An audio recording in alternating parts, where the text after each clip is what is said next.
Aappii ajaa'ibaa takka isinii qabadhee dhufeen jira. Aappii kanaa barachee walisi barsiisaa akkaataa itti fayyadamasaa sirriitti waliin ilaallaa. Sabiskiraayibii, laayikii, sheerii hiriyoota keessanii gochuudhaan haga dhumaatti na waliin turaan affeerraa kiyya. Ashamaa qaqqaaliiwwan ilmaan Oromoo hundi keessanuu har'a aappilikeeshinii ajaa'ibaa takka walisin barsiisaa. Aappilikeeshinii Hulugraam jedhamu takka. Hulugraamiin telegiraamii irraa adda. Garuu telegiraamiidhaan wal qabatee hojjetaa. Chaanaalii achirratti banachuu dandeenya. Chaanaalii telegiraamii jechuudha. Guruupii irraa banachuu dandeenya. Haala salphaa ta'een akka telegiraamii kaanii nu rakkisu. Haala ajaa'ibaatti nu banaa. Akkaataan itti nu banu waan baay'ee nama mararu, waan baay'ee namatti toluudhaan laanguweejii irraa tiraansileet godhachuu dandeenya. Waan baay'ee irraa fayyadamuu dandeenya. Achuma irratti bittaaf gurgurtaa adda addaa illee gaggeessuu dandeenya. Guruupii chaanaalii adda addaa qoba qobaatti nu kaa'eef nu mul'isa. Hulugraamiin kun akkuma isin asirratti argitan Hulugraam Messenger Stories and Marketplace jedha. Akkuma isin argitan dhugaa Hulugraamiin kun kana fakkaata. Hulugraamista kana already Play Store irraan buufadheen jira. Isinillee buufattanii na waliin akkaataa itti fayyadamasaa waliin hordofna jechuudha. Mee open goonee ilaalla. Egaan Hulugraamii kana yeroo bantan akkanatti isinii banaa. Laanguweejii illee asirraa laanguweejii kana jijjiirachuu dandeessu. Start messaging haa jennu. Mee amma lakkoofsa keenya itti galfannee akkaataa itti fayyadamasaa waliin ilaalla jechuudha. Akkaataa itti laanguweejii achirraa translate goonu haala inni itti banu akka inni itti nama hawwatu waliin ilaallame. Erga bilbila keenya itti barreeffannee next kun asii qastiin koddi jira. Gara fuulduraatti deemnee koodii kan inni nu ergu telegiraamii keenya irratti. Telegiraamii sanarraa kun akkuma isin argaa jirtan koodii kana itti galfanna jechuudha. So yeroo banu kun akkanatti akkaataan itti banuyyuu baay'ee waan nama hawwatudha. Gaara irratti waan adda addaa nu kaa'ee jira. Milikkita adda addaa telegiraamii kan yoo ilaaltan qalliseetuma bakka takkaan nuuf fidanuu bana jechuudha. Egaan akkuma isin argitan koodii kan inni nu ergu asuma irratti peejiidhuma kana irratti jechuudha. Koodii kunoo akkuma isin asirraa telegiraamii kunoo telegiraam kood jedhee asuma irratti nu fidee jira. Meeseejii nu duraan telegiraamii irratti nama waliin dubbanne hunda gara nu fidee nu kaa'ee jira jechuudha. Asirra nu fidee kan nuti telegiraamii kaan irra oldii irratti fayyadamaa turre gara kana nu fidee koopii nu godha jechuudha. Kana jechuun telegiraamii duraatiin walitti hidhatee hojjeta jechuudha. Waliin hojjeta. Garuu kun bal'isee akka kompiitaraatti bareechee nuuf kaa'a. Hulugraamiin kun jechuudha. Kan duraanii peejii takka qofaa waa takka waan hedduu wanni isin irraa argitan hin jiru.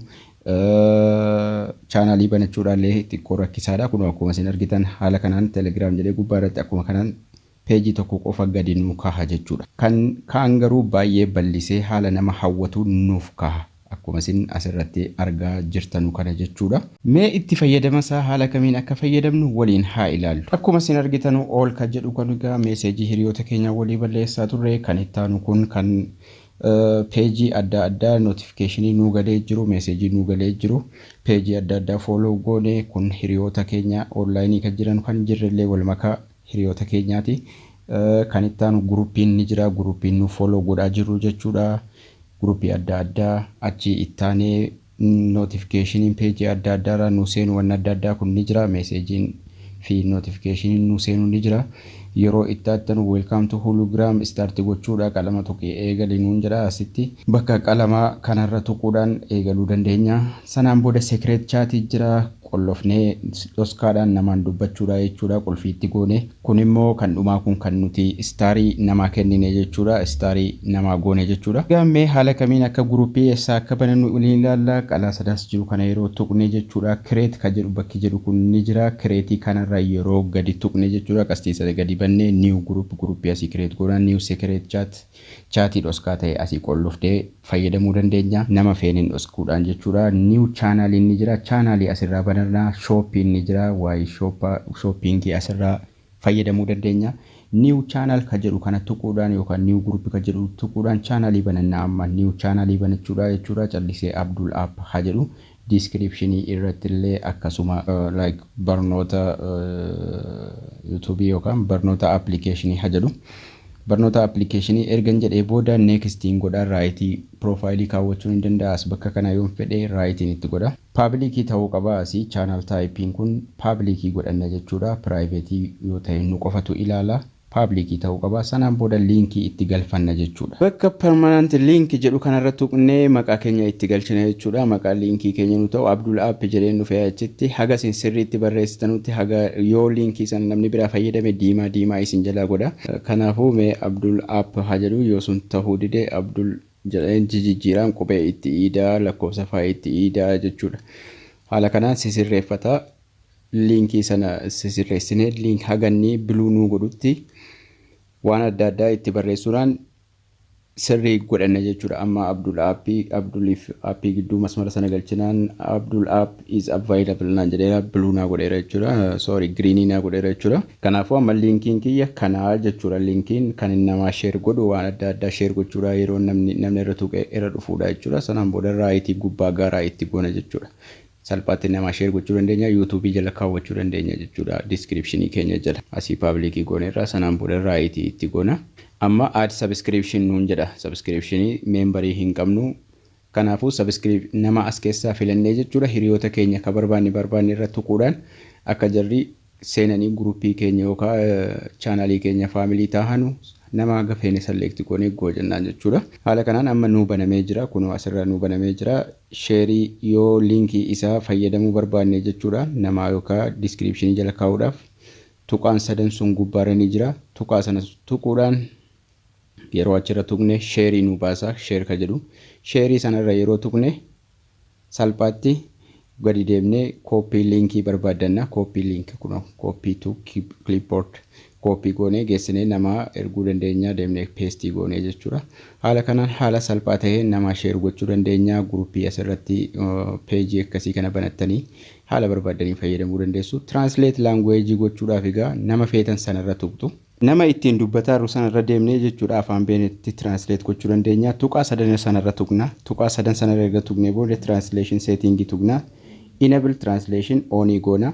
Sanaan booda afaan ittiin nu ergame sana asirraa irra godhanna jechuudha. Fakkeenyaaf asirra tuquudhaan jechuudha. Ingiliffaa haa godhume. Afaan Ingiliffaa asirraa search godhadhee yookaan gadi deemuu barbaaduudhaan kun na dhufee jira. English ka jedhu irra godhadha. Amma Ingiliffaa gara Amaariffaatti jechuudha. Amma deemee barreeffama takka achi waan naan dhufneef hello jedhee ofumaa kiyyaa haa ergu. Ergeen jira. Asitti hello ka jedhu kanarran tuqa amma. Hello ka jedhu kanarra yeroon tuqe jechuudha. Afaan barbaadu sanatti translate gochuudhaaf kunoo asitti translation ni jira. Translate ka jedhu kun ni jira. Achirran tuqa. Yeroon tuqe jalqaba guuttadheen jira. Ingiliffaa gara Amaariffaa jedhee jechuudha. Kunoo asitti Ingiliffaan gara Amaariffaatti jechuudha. Salaam naw naan jedhee naa fide. Fakkeenyaaf mee afaan biraatti jijjiiru Arabiikii haa godhu jechuudha. Arabiikii godhe kunoo marhaabaa jedhee naa fide jechuudha. Ingiliffaa gara Ingiliffaan hello jechuun Arabiffaan marhaabaa jedhee asitti akkasitti naa kaa'a jechuudha. Afaan fedhe asirraa tuttuquudhaan translate gochuu danda'a jechuudha haala salphaa ta'een. Afaan feetan asirraa select gochuudhaan afaan isinitti tole jechuudha. Asirraa jijjiiruudhaan gara afaan feetanitti barreeffama isinii dhufe Arabiffa gara Ingiliffaatti, Ingiliffa gara Amaariffaatti, Arabiffa gara Amaariffaatti afaan feetan haala feetaniin translate godhaa nama waliin dubbachuu dandeessu jechuudha. Osuma afaan walii hin gallee jechuudha. Akkasuma gaa story illee gadhiifachuu dandeessu. Profaayilii namaa irra tuquudhaan banniittanii sirriitti ilaaluu dandeessu. Appii kana baay'ee bareedaadha. Appii bareedaadha. Salphaatti waa hunda create godhachuu dandeessu. Shopping ni qaba. New feed keessatti story adda addaa gadhiifachuu dandeessu. Har'a boreetuun hin jedhin appii kana buufadhaa itti fayyadamaan isiniin jedha.